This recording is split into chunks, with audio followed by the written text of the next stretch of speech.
નમસ્તે, જય શ્રી કૃષ્ણ. હું છું ગીતા હીર, સ્કોટલેન્ડથી.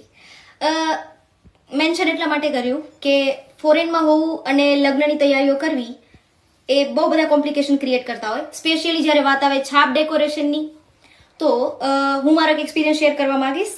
સો મારા લાસ્ટ ફેબ્રુઆરી 2025માં લગ્ન થયા અને અહીંયા બેઠા બેઠા બધી પ્રિપેરેશન કરવાની હતી. તો એમાં મેઇન કન્સર્ન હતો કે છાપ ડેકોરેશનનું શું થશે, અને સાથે મારા ભાઈને પણ લગ્ન હતા. તો અમારા માટે મેઇન પ્રોબ્લેમ એ હતો કે અમારા ટ્રેડિશન પ્રમાણે જ્યારે ચંદેરી કે ઘરચોળું એને આપણે છાપ ડેકોરેશન માટે કરવા આપીએ તો એને એ રીતના ડેકોરેશન કરવામાં આવવું જોઈએ કે એનો તાર ન ખસવો જોઈએ, એમાં કોઈ પિનઅપ ન થવું જોઈએ, બટ સ્ટીલ એનો લુક એકદમ મોડર્ન આવવો જોઈએ. અને આજના જમાનામાં આ તો બહુ અઘરું છે.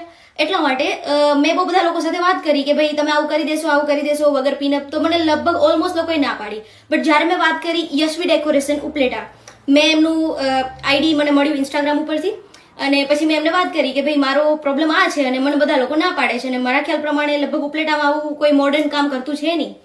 તો પછી એણે મને કીધું કે નહીં દીદી, અમે તમારું કન્સર્ન સમજીએ છીએ અને અમે ટ્રેડિશન સાથે ચાલવા માંડીએ છીએ.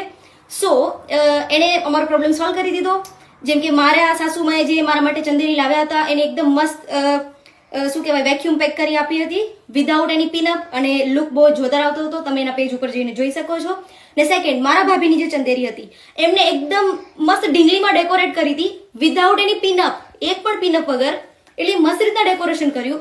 તો મતલબ ટ્રેડિશન સાથે મોડર્નાઇઝેશન હોવું જોઈએ, અને એનું ઉત્તમ એક્ઝામ્પલ છે યશવી ડેકોરેશન. થેન્ક યુ દીદી. તો આ તમારો એક્સપિરિયન્સ, તમે પણ જરૂર ટ્રાય કરજો. Thank you.